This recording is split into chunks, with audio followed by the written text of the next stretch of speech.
Hello, today I'm going to be showing you how to draw Perry the Platypus from Phineas and Ferb. The first thing that we want to do is create a little upside down V shape here. This is going to be the top of Perry's beak. And then we want to go and start kind of from the inside of that upside down V on both sides, and we want to bring it all the way out and make these big long curves to form the top of his beak. Okay, then going a little bit wider than that upside down V shape, we're going to go ahead and make this little mound right here, or upside down mound for the beak.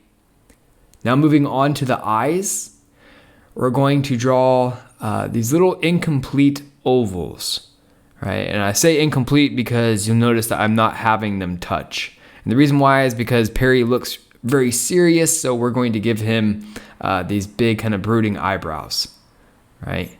So we go down and then angle it up and make sure to connect it to those incomplete ovals that we made earlier.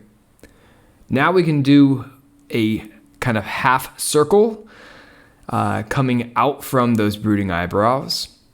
And then as best as we can, we want to draw a small little circle inside of that one and then color in the rest of the space black. We'll do that again on the other side. A small circle and then color in the rest of the space black. And then I'm just extending that line a little bit here. The next thing that I like to do is start with the hat, so that way I make sure to get it close enough to the eyebrows. So we want to have the hat be very close to the eyebrows. And then I like to go ahead and draw the overall kind of hat shape here, so that way I don't make it too tall, right? So this is kind of like the bill of the hat, right? And now this is going to form kind of the bucket of the hat. I'm not sure exactly what you would call it. Then we're gonna make a line that connects these two. And then right now this hat is just kind of floating here. So we have to come out from the eye and then curve it up to the bill of that hat. And we're going to do this on both sides. We're going to come out from the eye and curve it up towards the hat right here. Next thing I like to do is just kind of close off Perry's head. So I'm going to put these small little lines both from the hat to the eye and from the eye down to the top of Perry's beak. Then I'm going to continue that line just a little bit down right here. And then the next thing we'll do is start to work on the arms. So we're going to start kind of inside the body here, just very slightly inside the body, and make these curve lines that come out to form the shoulders. Then I like to do a longer line on the inside, so that way I can tell where Perry's arms are going to end. Now I go back to the outside of the arms again, and I draw kind of like a little bump, and then I make it a little bit more narrow as it starts to go down towards the rest of his arm. Fingers can always be a little bit tricky here, but we're going to come make this little loop right here. We're going to do another one that comes out from that to kind of form the middle finger here. Another one for a small finger, and then curve it in. Then starting from the inside, we're going to make a shape that looks like this. It rounds around and then connects back to the arm.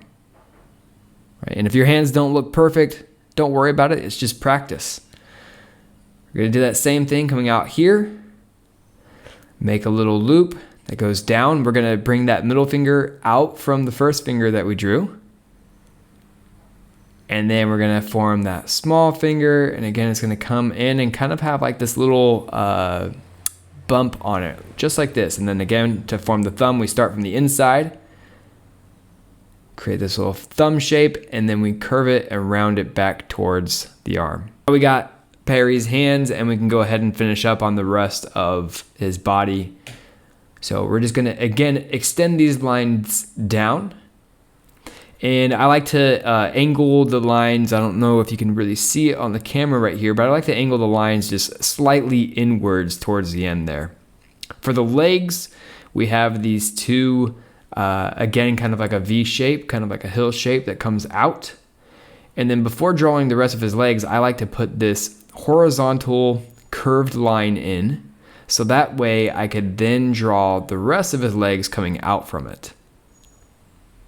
And then we'll connect these two right here. So then to draw his feet, we are going to start from the leg, come out, do a little wavy line, and then we're going to start to go up back towards his shin and kind of connect it in the back there. So that way we're kind of making the heel. And on the other one, I like to actually come out from the heel. It's just preference. And then I connect it to the shin. One of the last things to do here is put Perry the platypus's tail on. So we're going to draw a line that comes out. It stops it because it connects to the arm right here. And then it comes all the way down and connects to his hip. And then it's up to you. You can put the little patterns in right now on his tail, or if you just want to wait until you start to color in Perry, then maybe you want to wait to put that pattern in his tail when you're coloring it in.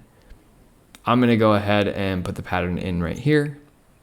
And again, it's kind of preference, right, as to how many of these lines you want to put in here.